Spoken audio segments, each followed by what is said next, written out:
My colleague EJ and Tony broke it down in a Twitter thread, so let's dig in.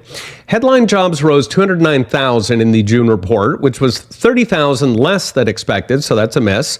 That's also the lowest in 2.5 years, and it took the unemployment rate to 3.6%, which is up just a smidge on the year.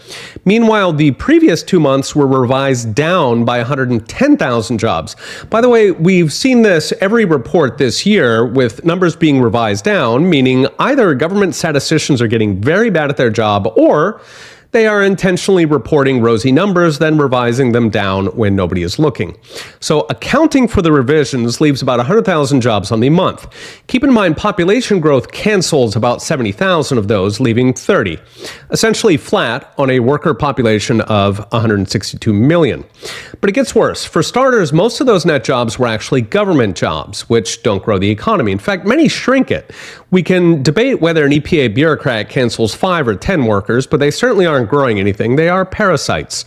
So that takes us to productive jobs growing actually below the pace of population.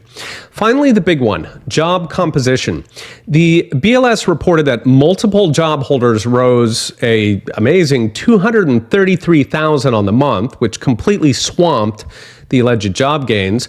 In addition, 452,000 more people were working part-time for, quote, economic reasons, in other words, not by choice, which BLS attributes to people whose, quote, hours were reduced due to slack work or business conditions.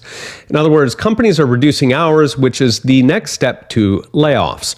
Take it together, and real jobs plunged by over 100,000, with more to come, while Americans made up the difference delivering DoorDash, not even counting the 2 million plus workers who are still missing. I've mentioned in previous videos that they've dropped out of the labor force since COVID.